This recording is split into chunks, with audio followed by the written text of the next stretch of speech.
If I cut that, that could reduce like 80% of our revenue. 80%. It would have been millions of dollars. And I said, Mike, I'm done. You are someone who fiercely protects the energetics of your business more than anyone that I know. It's everything. I woke up with a crazy migraine again, like taking Excedrin before the webinars. I'm like cracked out on caffeine. I might have been a little wound up. I created something called the Nervous System Olympics for myself. Wait, I love this. You don't have to push yourself insanely hard to be abundant. I'm laying in bed sick and my phone just going cha-ching, cha-ching, cha-ching. It's like $600, $600, $600. And I'm literally just saying, crying. Wow. Because I was like, what? We made webinar money in a day without me doing a webinar. And that was one day and one email they sent. If you had just one piece of advice to quantum leap this year, I would say,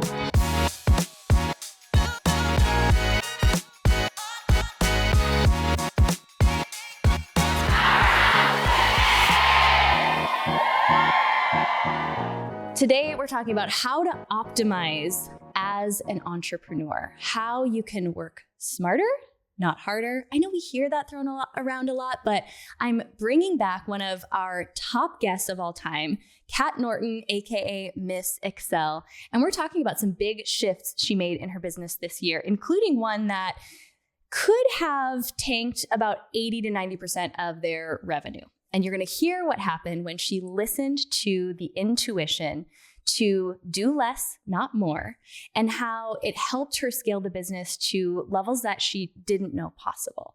So today's conversation is really for you. If you know you're being called to operate in a different way in your business and you're having a little trouble trusting that intuitive ping. So if you want to delegate, you want to outsource, you want to work smarter, not harder, today's conversation is for you.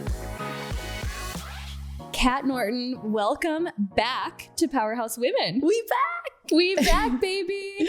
Our conversation last year, we actually filmed it at the end of 2023. It aired beginning of 2024. And I was telling you, it was one of our top downloaded episodes of all time. So I'm so excited to follow it up with an update. yes, I'm so honored to be back. Oh my goodness. Well, okay, there was this line that stuck in my brain and probably all of ours from our last conversation.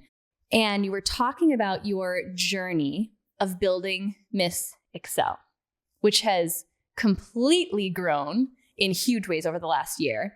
And I'm curious what this phrase means to you now, because what you shared with us was, when I want to grow my business, I don't work on the business, I work on me.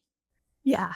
And I want to pick up where we left off and I want you to take us to what the last year has looked like and what that phrase actually means to you now in this stage of business. Absolutely. And it's one of those things where I needed to just really remember to take my own advice, which is what I really did throughout last year. So in the last year, I kind of came to terms with what is taking my energy and what is actually giving me energy. Yeah. And in that moment, I was like, wow, I really need to outsource a lot more of what I do in my day-to-day. So that is actually right after this episode is when I got my first assistant, which was super, super helpful. So for me, that took like majority of my day-to-day off my plate between that and outsourcing social media. And I realized that gave myself the space for my nervous system to kind of wind down. Because I've also been on a whole nervous system journey, especially in the last few weeks. Again, just like kind of do this around every new year. I'm like, I have to dive back in and just up level, get to the next spot, you know? And in the latest, reviewing of it, I'm like, okay, what can I do again to leave myself the space to let my nervous system come down? Because in reviewing it, I was like, okay, I might have been a little wound up my whole life. No. Yeah, really little type A, Excel nerd. And so in reviewing that, I was like, wow, like maybe I need to do more work and give myself space to kind of come back down and allow the nervous system to stretch. So this is a fun lesson I learned in the last year. I think I was doing a lot of things that were going from 0 to 100. For example, when I did that really big keynote after doing 0 keynotes, and I'm like, yeah, let's just jump to like keynote with like 2,000 people live after never doing any. And I feel like in reflecting, that was more of a nervous system rip. So I kind of view it as like a rubber band. And that was more of of a rip that created a little bit of trauma in my body. Like, Yep. I crushed it. Nobody knew I was having a trauma response. But afterwards, I was like, whoa, I feel more anxiety around doing these types of things. So now I'm working more so on getting myself to a baseline where I'm just calmer each day. And then I created something called the Nervous System Olympics for myself. Wait, I love this. And so I make a list of different little things I can do once a week.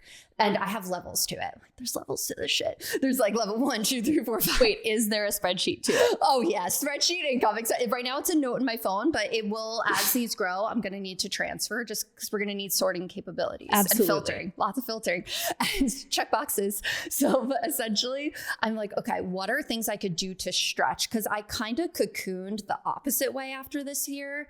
I was like, okay, wow, I pushed myself so hard. I'm just going to cancel all my travel and just stay in my house. And I was doing everything from my house. I stopped doing live webinars, which we could get into too.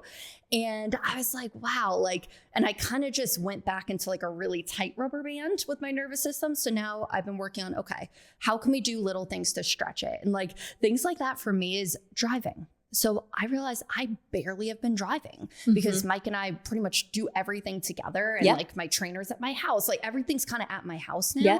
So I was like, okay, once a week, I'm going to take the car and go somewhere without Mike. And even if it's like, go get a juice, go do something that's like pushing myself a little out of my comfort zone.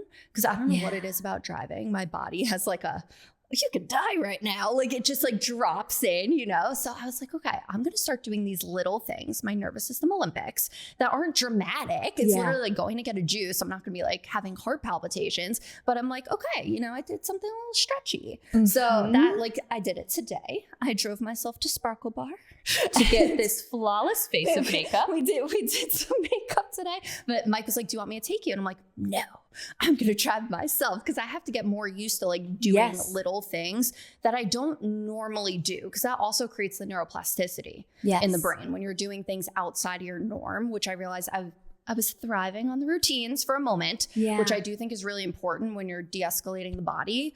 But also at the same time, I was like, all right, my life may get a little too routine. I live in a Sedona bubble. You know, you gotta push yourself. So nervous system Olympics are in full force. You know, we're out here. We're like doing it. Competing for gold, just saying. Yeah, I'm gonna be level 5 by the next time you see me. Don't worry.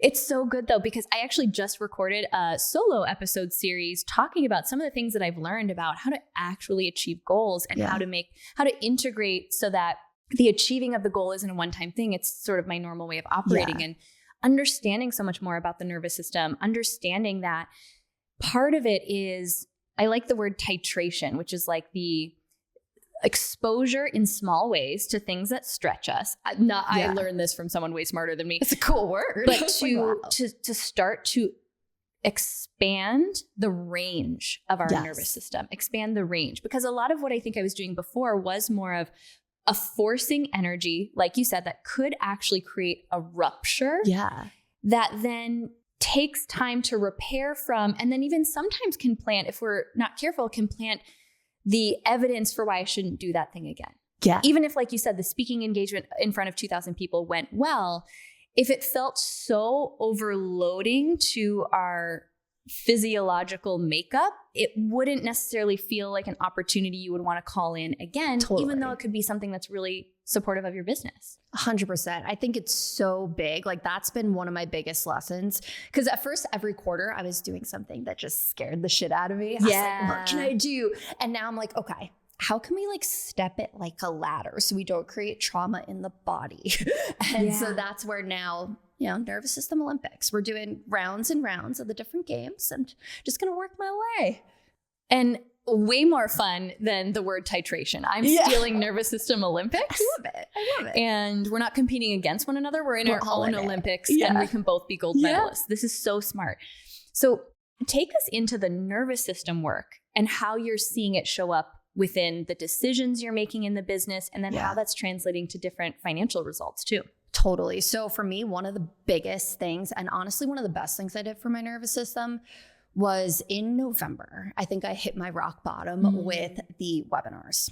I was actually getting physically misaligned from doing them. I knew it was energetically misaligned, but it was a tough thing to give up because they make so much money. They help so many people. They do incredibly well. Like they're growing. I have huge affiliates that count on me. I'm like, okay, like if I cut that out of the business, that could reduce like 80% of our revenue. So it would have to be like a trust fall. 80%. If it didn't work with pre-recorded, yeah. And it was November of like this past year. I was in a Scottsdale house. I was doing a webinar, and I'll never forget, I woke up with a crazy migraine again because they kept pulling. Literally my spine would get misaligned from doing these.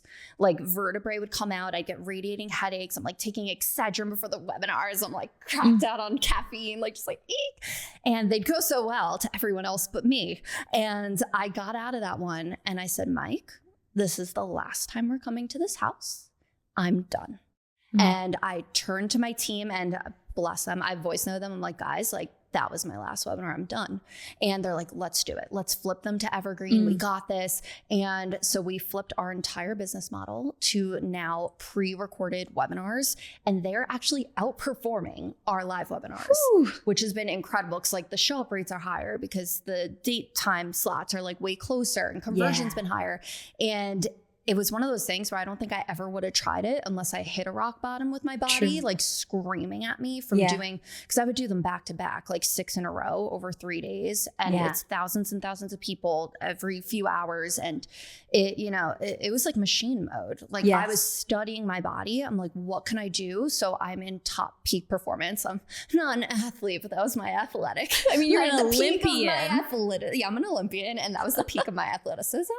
But yeah, I snapped, and thank goodness I did, because I then had so many affirmations from the universe, like being like, you made the right choice. Like for example, December webinar time week came around where I normally would have held them.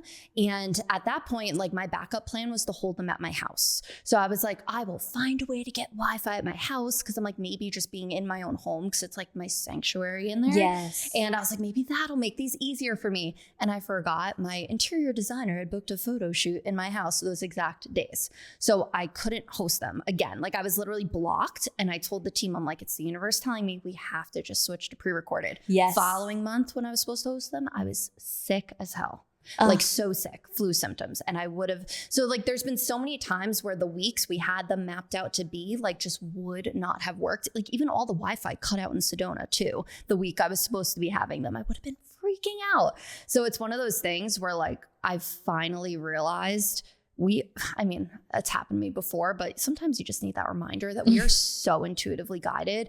And since I took that trust fall in the universe and was like, yeah, it's a huge chunk of our revenue, but I built this business not to drain me. And the second it starts to drain me, I need to cut it and pivot and figure out what's next. And by doing that, yeah, like our lives are so much easier and it's so much nicer. And we're making money every single day now. And it's like, it's just such a better business model. Yeah. And the way you share it now with the work that you've done, the level of trust you have almost makes it sound like that was just easy to make that decision. Now, maybe to this current version of you, it felt easy.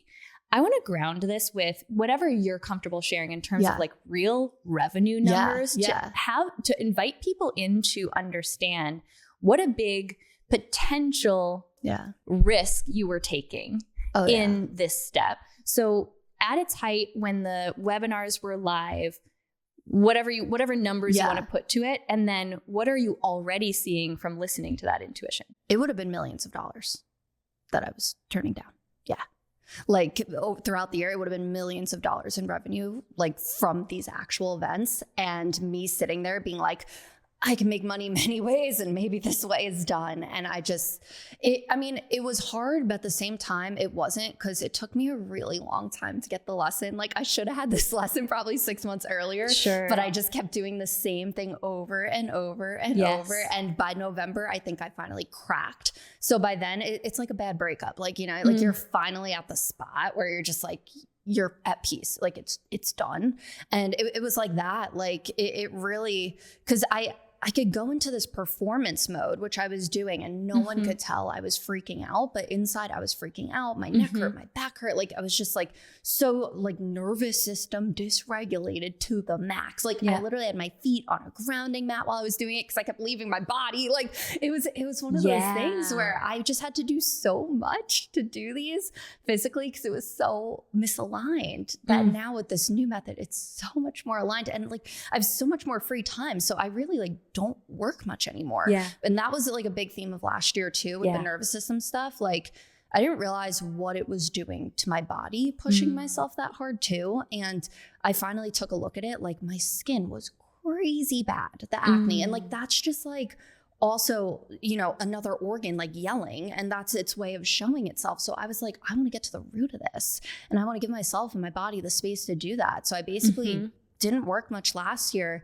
And instead of fully working on myself, I did that for like 2 months, but then I'm like, European summer, Mike, let's go. Like when else in our lives can we do this? So we literally like lived in Europe all summer, and it was the biggest lesson for me. Like it looked great on paper, which I mean, we had fun, but my body really suffered. Like there were points where like I was on the bathroom floor, like purging, because my body was just so mad at me. And it was wild. Yeah. And like, it's been a big year about learning about my body and how it works, and like how important that is. Like I did genetic testing and realized I detox slower than a normal person. I needed to know that, because like if we both eat something really bad, like it's going to affect me for a lot longer than someone who it doesn't. And I couldn't figure out why. I couldn't like keep up with like everybody. And just even in that lesson, I was like, wow, like this is why this keeps happening to me. And this is probably why the webinars are really destroying me, you know? Yeah. So that was a big part of it too. So like I had a lesson in all the travel as well. Like I'm glad we did it.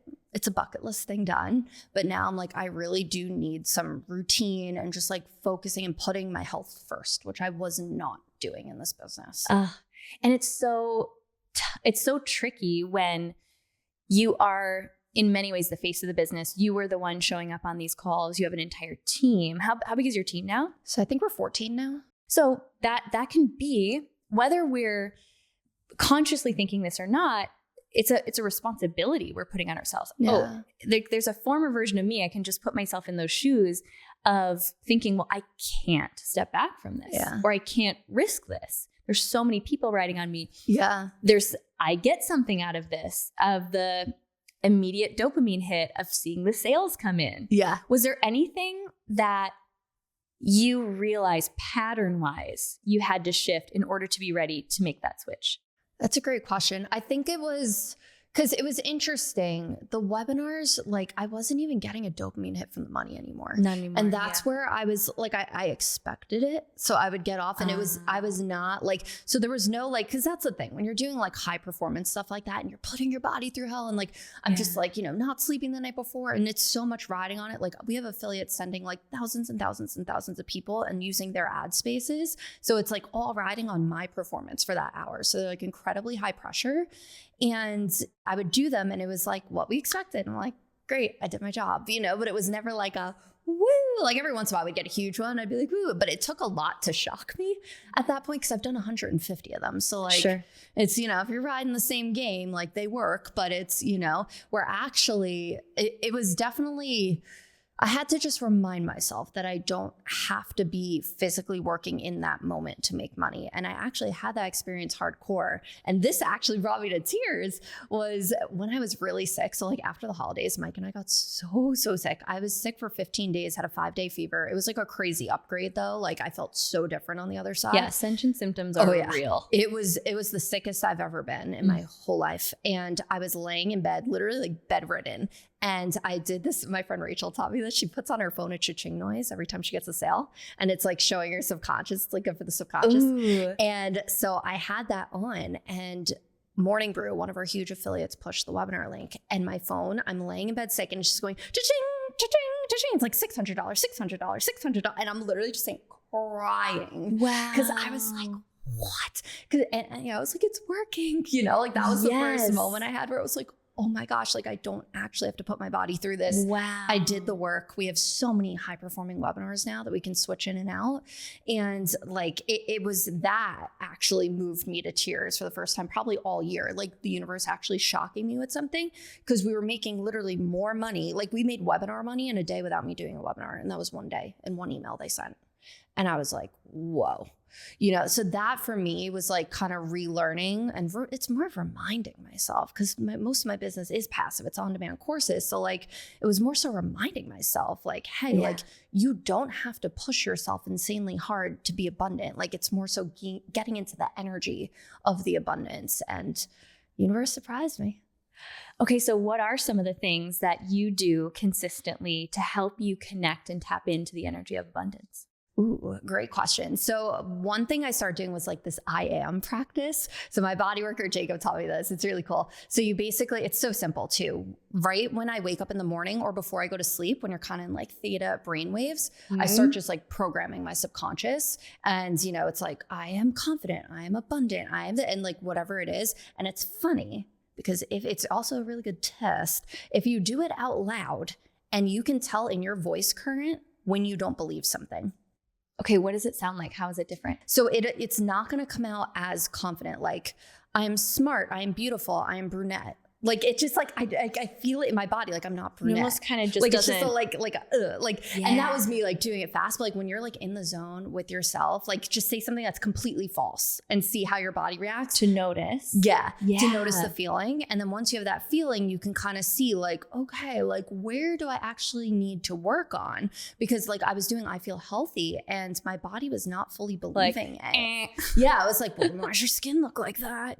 So like, it was definitely like, and you want to program yourself that you are healthy. So then I had to keep working on it. I would say it over and over and over and over until my body started believing it, because we need that brain, heart, body coherence to make things happen. So that's been like a fun little thing that I've been doing. And then also the cha-chings on the phone is just really fun, because I think like Shopify does it normally, but my course platform doesn't. So I do some weird roundabout way on my iPhone, but all day long, and Mike and I call it out. We'll have my phone in the kitchen. We'll just yell like cha-ching.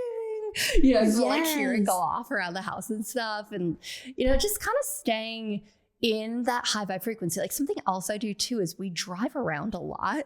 So usually during the day, like I really don't do that much anymore, and I need to get out of the house. So Mike and I usually do like little drives around Sedona, because it's like very picturesque, and we'll like blast music and get really high vibe and like think about the future and what we're calling in. And we have these like high vibe drives that we do pretty much every day around like 4:30. I like peep in his room like, hey, can we go? And we do these little rides, and it's kind of where as a couple too, we like sync up, and because he's been working a lot the last like month and a half, because we actually fired our entire sales team last year. Oh, so that's a huge change. Yeah. So we had 4 part-time sales reps under Mike, and that's how Mike fully stepped out of the business too. So that's how we were able to travel and just not work. And then toward the end of the year, we looked at the numbers, and Mike outperformed them by a lot when it was just him. So we were like, okay, we need to make a shift. And it was very, very mutual, very beautiful. And we called in our dream person, Walter, who's amazing. And so Mike is almost done like training him up. And then he's going to be fully taking over Mike's role as we continue to scale the corporate side. But he's been in there like training Walter all day. So I'm always peeking in like, let's go ride. Yes. I feel like in my own way, last year, being forced by life circumstances to completely step back. I could have overridden that and continued to show up, but did not show my face on social media from about March until the Powerhouse Women event was in August. And I think I needed to see the growth that happened without me showing up, pushing, thinking I had to override how I was feeling in the moment. And to see growth of, I think it was 40%. It was growing from 600 to 800 year over year in a year I didn't show my face on social media. Wow. It was my version of the cha-ching. Yeah. Because I had to see the disconnect. I thought my identity wanted to believe that everything was riding on me showing up all the time. Yeah. And I also know that I'm being called in this season to step into a different role in the business, because we're not saying that if you're here and you're a brand new entrepreneur, you can be not working, just going for joyrides around the city, and your business is going to grow. There's different seasons of it. Yeah, totally. But this is a season I see so many entrepreneurs in my life get stuck because our identity gets caught up in, but I'm the thing, or I have to do this work in order to make the money flow in. Yeah. So what would you say to someone who's scaled their business to a point of success where I think we know this inherently? It's like what got us to one level won't get us to the next. And they're really fighting themselves on stepping into a different role within the company. Delegate and simplify is the answer. That's how I ended up doing literally just that. Like I was so overwhelmed in my business at one point. I wore every single hat in my business at one point. Like this is now just a pretty new season for me where like I only work when I want to work or if I want to build something new or get involved, but the day-to-day is fully outsourced now. And for me, like a big part of that is delegate and trust. So finding the right fits for certain positions. Like I literally, it was right around after this podcast when I had a rock bottom with myself. I was doing something that like I snapped up and was like, I'm the CEO of this company and I should not be doing this. I forget what it was, but it was something mundane. And I'm like, why am I doing this? Yeah. And that's when I was like, I need an assistant. And I wrote down everything the assistant would do and like called in my dream assistant. And like, you know, so like having that moment, sometimes you do have to hit that rock bottom of like, I don't want to do this anymore. Like I was answering customer service emails for 3 hours a day personally, like just a couple years ago, before I had our customer service team. So like, it's one of those things where when you start to feel sections of the business, like get kind of like, and you're like, oh, I don't want to do that. Need a like, little elbow grease. Yeah. Like that energy is also not good for the business. So I kind of recognize that. And I'm like, okay, like, you know, I didn't hire all these people at once. Like it was a gradual thing to get to the spot where we are with it now. But like over time, I would be like, all right, this task is throwing me off or that task is like, and then we started to delegate. And the other thing is really like simplifying with systems.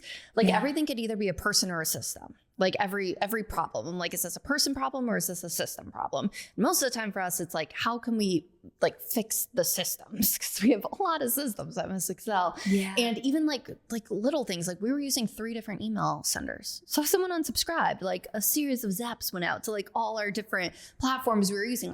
I snapped one day. I was looking at the business and I was like, guys, why do we have like 3 of these, 4 of these, 2 of these? I was like, let's consolidate and simplify everything.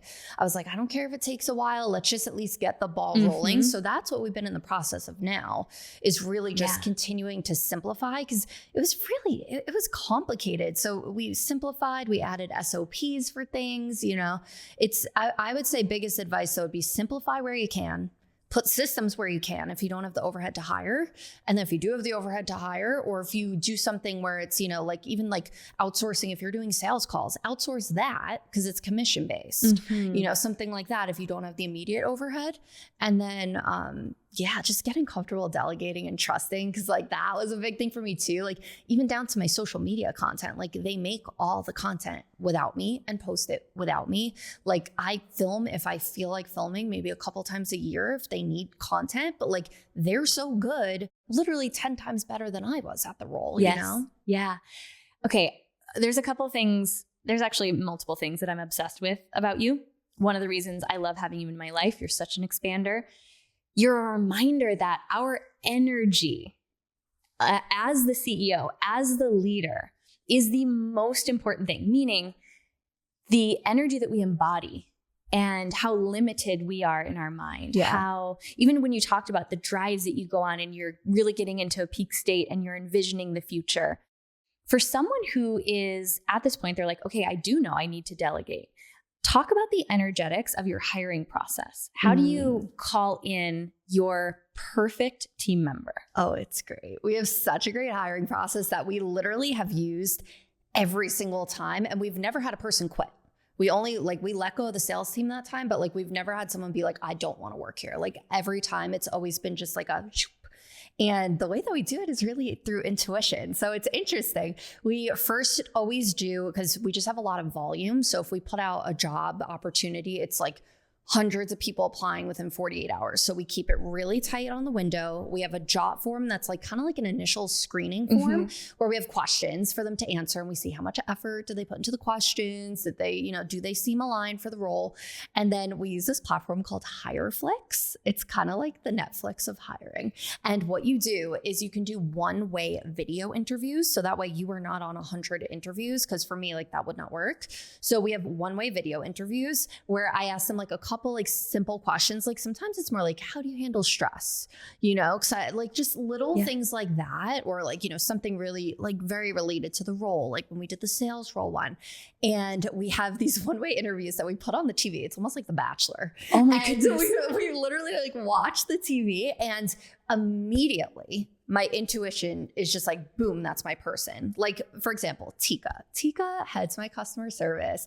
She is everything. And I always say, Tika had me at hello. She's this like Southern mom. And she's just like, hello. Like the way she said it, Mike and I just looked at each other. We're like, it's her. And then her answer was perfect right after. And we're like, wow. And then we got on a call and we immediately hit it off. And like the energy was just synced. And like, same thing with Virginia. Like my assistant, I always look at signs. And she talked about how like her reward for herself is a coffee and a cookie, or like she always gets a cookie. And my thing is a coffee and a cookie. And I was like, ooh, that's the universe telling me like that could be her. And then immediately after I talked to her on an actual interview, that's our next stage. We get it down to like 5-10 people. Then we immediately hit it off. And it's like, so we kind of use this like intuitive moment when you look at the person, because we really hire based on energy, which is I think another thing. Like a lot of people can do the same skills. A lot of people are really, really talented, but it's like, will your energy fit into our team and into our culture and into what we bring? Like my team is like, they're so excited I'm here right now. Like they're like sending me like high vibe voice notes. Like, you're going to do great on the podcast. Like, it's just like a very like high frequency, like voice notey group chat vibe that we have here. And same thing with Mike and Walter. Like they were just a perfect match. Like Walter on a call was like, man, like, should we just stop and do like push-ups every like 3 hours and do like 50 push-ups? Like it has the most Mike thing you've ever heard. That like, is the most like, Mike thing I've ever heard. Like, like, because we're hiring people who like we would also actually be friends with. Because when you work with someone for like hours a day, you want to be with people you like, especially at a small company, And you hear, not from everybody, but you hear so much said to the opposite, that you shouldn't develop those close relationships. And I think there was a certain point where I just accepted that I work very similarly to you. I'm very sensitive to energies. I have a very abundant mindset when it comes to hiring. I think it goes like first starts with, I believe that my perfect match for this season and for the role exists. What's your process with defining what the role is? Like if let's say you and Mike are hopping in the car and you're going to do a little dream sesh of, okay, here's this next dream hire, this next dream team member. Do you start with like their energy? Do you start with the skills they're going to be? Give us kind of like maybe your process, how you would flow through that. Yeah. I mean, it kind of for us does start with skills, because energy is a given. Like if you don't have the energy, you're not on the team. Like we do not have a single low vibe person on our team. Everyone, because it's kind of like embodies who I am as a person. Like someone wouldn't join our team if they were going to be like Eeyore, Eeyore comes to mind. But it's like everyone on the team, like I know, like if I voice note them, like I'm getting hit right back with that much energy. Like it's just like, it's a very high frequency thing. And so for us, like we kind of envision like the energy body of like, the frequency of the person, like having that. And then it's okay, what skills or what tasks do we actually need to outsource? So that's where we first start like, like mapping that out. And then we're like, okay, like what would the vibe look like for that? Yeah, it's so good. And it's, again, just such permission. Everyone is going to have their own authentic way of building their team and calling in the right person. But especially as I've learned more about my human design and, being a generator, when you were like, oh, one-way video interviews, I'm thinking, because I have a hard time as a generator. Anyone who understands human design, my litmus test is responding to something. But I don't get a lot of someone's energy from a traditional resume. But if I Same. saw them, if I heard them speaking on topics Yeah. that I know what I'm looking for, that would be so much more effective. Totally. So it's just finding those things that really work with how you as the founder are wired. Yeah. And then again, it's just coming back to the energetics. You are someone who fiercely protects the energetics of your business more than anyone that I know. How important is that to the success that you've had with Miss Excel? It's everything, because I also look at each person on our team is representing our brand. So especially like sales reps and things like that, that was a huge part of why we hired Walter. Because Walter's energy, the second Mike and I looked at each other and we're like, that's him. Like his energy was just like the exact like blend of the two of us that like we put out when we're like selling the company. So, and even like customer service, like Tika and Donna are amazing. And like they have this like loving energy where like, if I were a customer, like I would want to be treated the way Tika and Donna treat our customers. Like it's one of those things where like, if someone had off energy, like that would, one, be bad for the business. Like I would never want to have like a disgruntled, like mad employee. So part of like what I do too, and part of why I think we haven't had anyone leave, is I'm also just like very generous with them. And like, I try to, you know, like remember like little things going on in their lives and like give them presents and like, you know, just make sure they're happy. And like, I'm always checking in. I'm like, is it too much? Do you need another assistant? Do you need a person? Like, how are you feeling? You know, and trying to just make sure that like they're happy too. And most of my team is part-time. So a lot of my team, like they have full-time day jobs and this is their side hustle. Wow. And I didn't know that. Yeah. So pretty much my whole team is part-time, besides like me, Mike, Virginia, and Carissa and Walter. Yeah. So it's majority. So like, that's something too, that I'm always super, like I run a very flexible company. Like when I talk to people about it, they're always like, what? Like my team has never met each other. Most of them, they kind of work in their little groups because they have day jobs. So I'm not gonna be like, you all have to get on the team meeting every week. Like I also don't really want to like have meetings and like, things. I will like, not be on this team meeting. Like when they need me, they voice note me and I'm here. And like, you know, they have kind of like partners in their like sections of the business. But yeah, there's no like mandatory meetings. There's not like, everyone does their job. They do it incredibly well and incredibly thoughtfully. And that all comes down to hiring though. Like it is really important. That's where I think hiring with energy helps, because they're also really ambitious. Like people are doing this as a side hustle. They're like, they want it. They want to work. They want to do these things. Like they stand by the mission. They love the company. Like that's something too, where like hiring like that definitely helps. Okay, let's kind of step into the energetics conversation. You and I love to jam on this all day long. Like our voice notes are mainly that. What are some of the things that have served you most as a CEO when it comes to understanding the energetics of a business and your relationship to your business? Great question. I think for me is working on, again, my nervous system. That's something really important, like in terms of my relationship with the business. I think also I just come back to the beginning all the time where I'm like, why did I build this?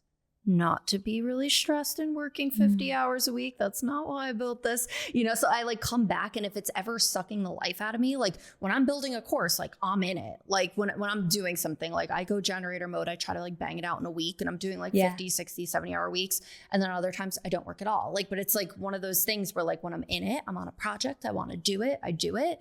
But if I ever feel like part of it is not aligned with that North Star of why did we build Miss Excel in the first place? Big part of it was obviously to help the collective learn Microsoft Excel.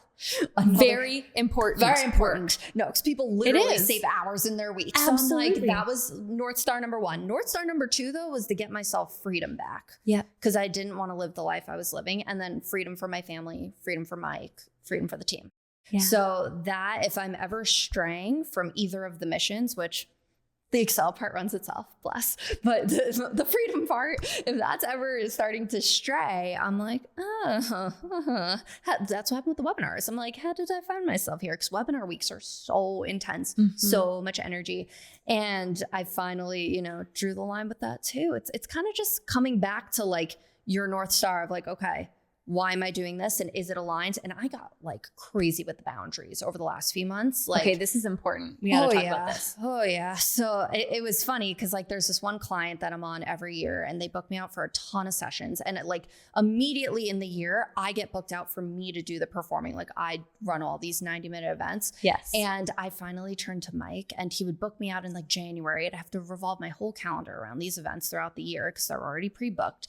And I looked at Mike and I'm like, I'm not doing it this year. I was like, and they actually work with our other trainer now. Like, so we have another trainer under me and it's amazing and they love each other.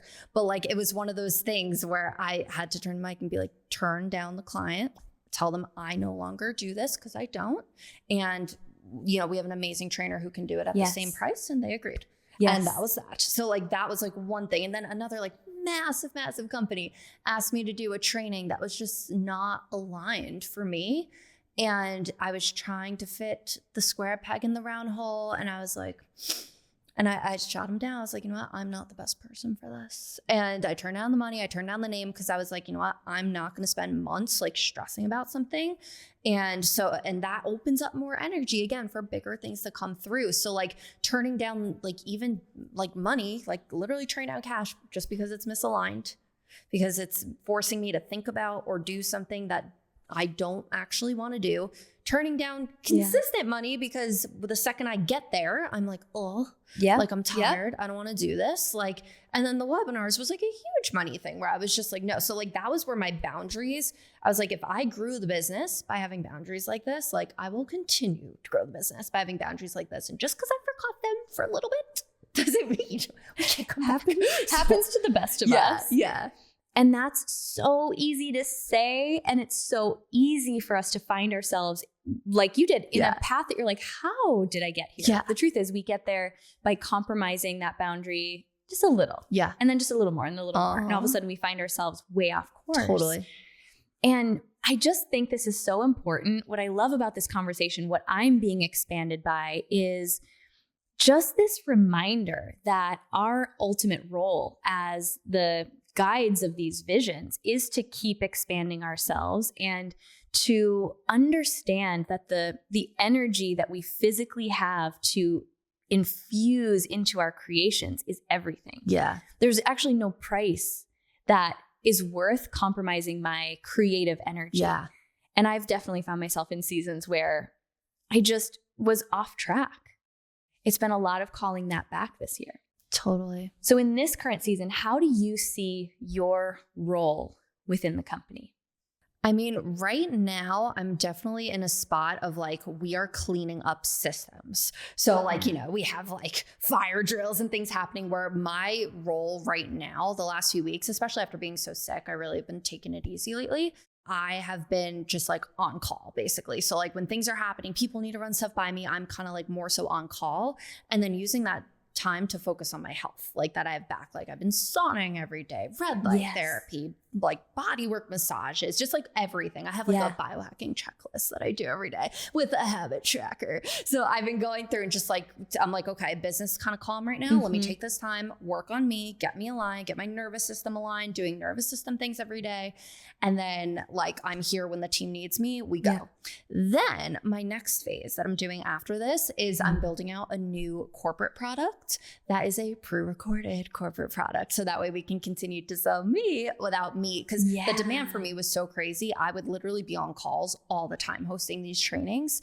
And like 90% of them are very similar. So we're building out a really, really cool B2B product that's actually like infusing it with so much more creativity than I could if it was live.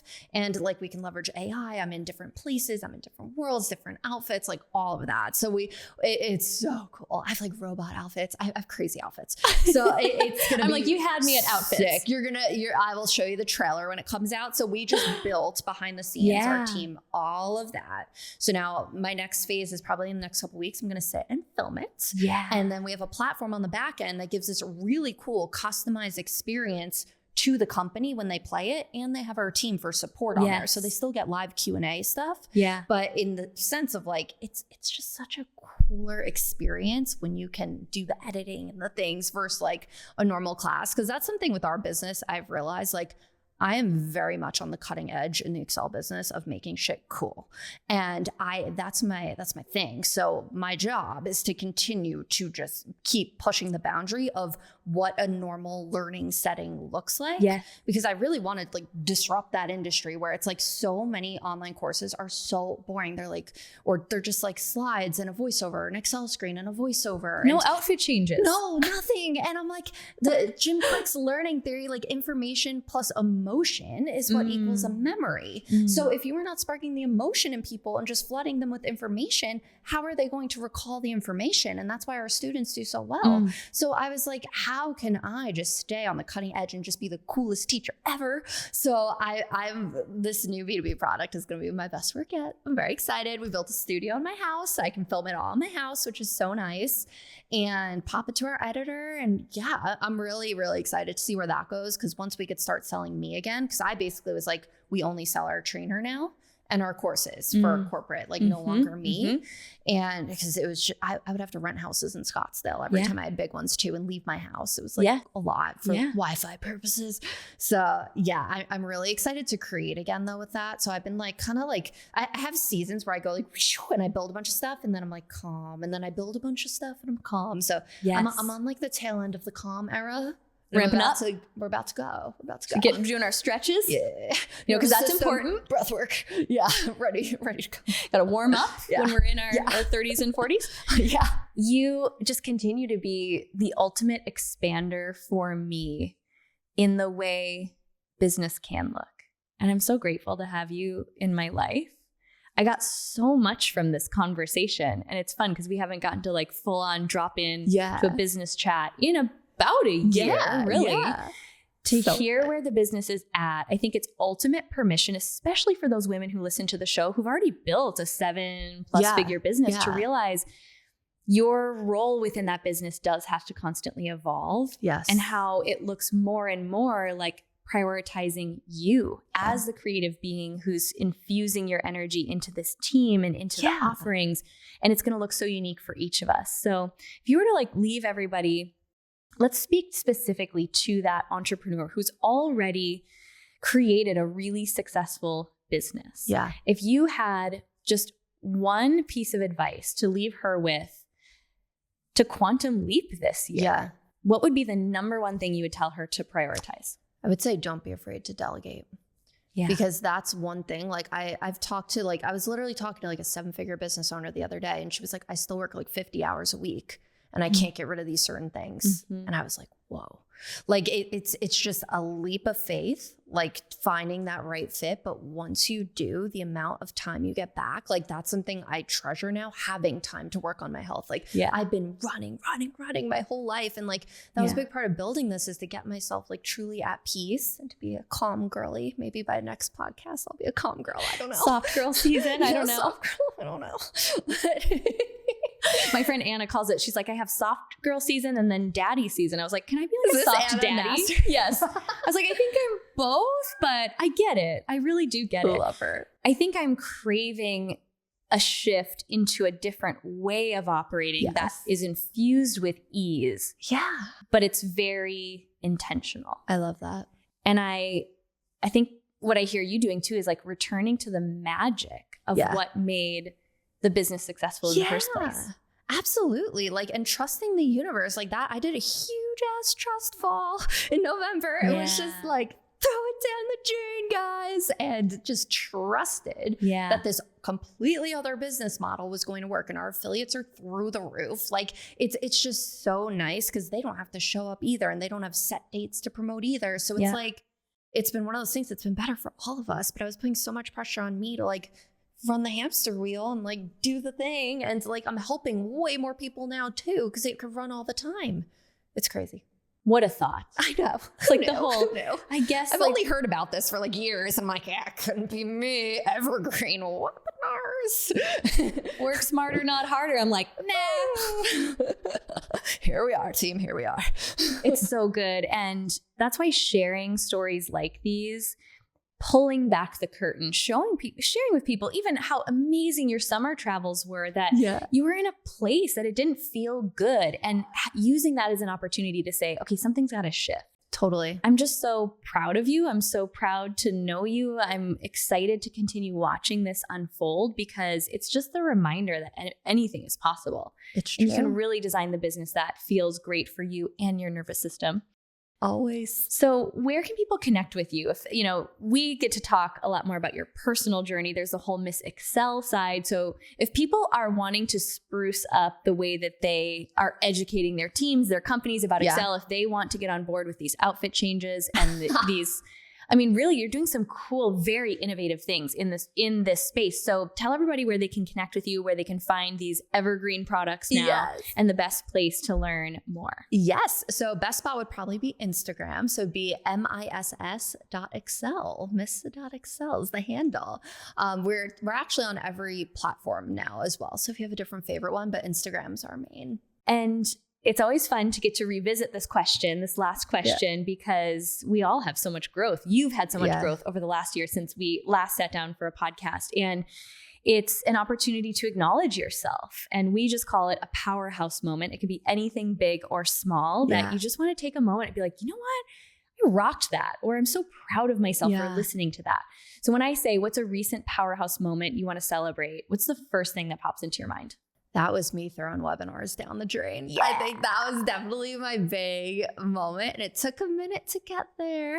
But once we got there, it was like, and that moment on the other side where I was like crying in bed sick, like listening to my phone do the cha-ching noise, like knowing that the intuitive hit I had and I listened to, despite, every scarcity thought in my head being like, why would you do that? Yeah. And seeing it work was just a reminder of the magic. Like you have to play the game. I was no longer playing the game. Like when you start getting really mundane and really routine, you're no longer playing the game. And you have to just keep shifting and pivoting to open it up to the universe and play the game. So now I'm back in the game. I'm open to the universe. It's just throwing things down. We're moving around. Like it feels good to be back. Makes me want to say like a sports term, like play ball. Play ball. Sports. Go sports.